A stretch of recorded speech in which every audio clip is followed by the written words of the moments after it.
HDFC bank, जो कि देश का दूसरा सबसे बड़ा बैंक है, जिसमें लगभग 12 करोड़ लोगों के अकाउंट्स हैं, 9,500 से ज्यादा ब्रांचेस हैं, उसके शेयर्स पिछले क्वार्टर में लगभग 26% गिर गए। सबसे पहली चीज तो आप लोग जानते होंगे कि जो HDFC के फॉर्मर चेयरमैन थे अतानु चक्रवर्ती जी, दरअसल में उन्होंने रिजाइन कर दिया और उन्होंने ये बोला कि जो उनकी एथिकल वैल्यूज हैं वो बैंक के इंटरनल स्ट्रक्चर के साथ अलाइन नहीं करती, वो सहमत नहीं है उन सब चीजों के साथ। अब ये सुनकर बहुत सारे लोगों ने अपने जो शेयर्स थे वो बेचना स्टार्ट किया एंड काफी गिरावट हमें देखने को मिली। बट कुछ और भी बातें हमारे सामने यहाँ पर आई। दोस्तों, एक मुद्दा जो यहाँ पे सामने आया है वो है AT1 bonds, additional tier 1 bonds का।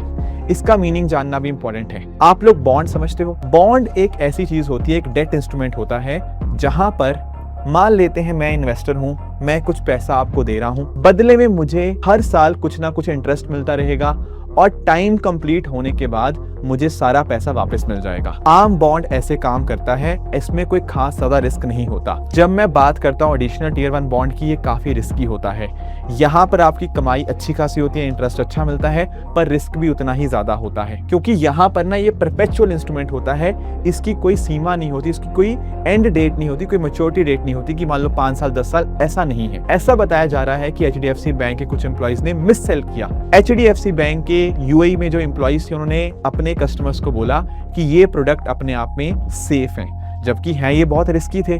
तो बहुत सारे इन्वेस्टर्स ने अपना पैसा लगाया ये सोच के कि ये तो सेफ इंस्ट्रूमेंट है, पर इन दी एंड वो रिस्की निकले और बहुत सारे इन्वेस्टर्स का पैसा डूब गया बिकॉज बैंक के एम्प्लॉइज ने गड़बड़ करी। इसके साथ ही साथ एक फॉरेन इंस्टीट्यूशनल इन्वेस्टर्स ने भी खूब सारे पैसे बेचे हैं, शेयर्स बेचे हैं, उससे भी आपके शेयर्स नीचे गिरे हैं। एंड एक आखिरी कॉन्सेप्ट रहा है वो है मर्जर का।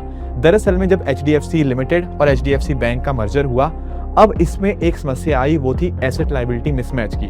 उसका रीजन ये है कि HDFC लिमिटेड ने जो लोन्स वगैरह दे रखे थे वो लंबी अवधि के लिए थे, लॉन्ग टर्म के लिए थे, जबकि HDFC बैंक के पास शॉर्ट टर्म डिपॉजिट थे। अब जो लायबिलिटीज हैं वो छोटे समय के लिए हैं और जो लोन दे रखा है वो लंबे समय के लिए है। इससे प्रॉब्लम आती है एसेट लायबिलिटी मिसमैच की। तो ये भी एक केस था। एंड साथ ही साथ क्योंकि यहाँ पे HDFC को ज्यादा डिपॉजिट अट्रैक्ट करने थे, उसके लिए उसको इंटरेस्ट रेट बढ़ाना पड़ा। इंटरेस्ट रेट बढ़ाने की वजह से यहाँ पर उसकी जो प्रॉफिटेबिलिटी है वो कम देखने को मिली, जिसको हम लोग बोलते हैं नेट इंटरेस्ट मार्जिन का कम होना। तो ये कुछ डिफिकल्ट कॉन्सेप्ट थे जो आज हमने डिस्कस किए। आप क्या सोचते हैं आप जरूर कॉमेंट्स में बताइएगा।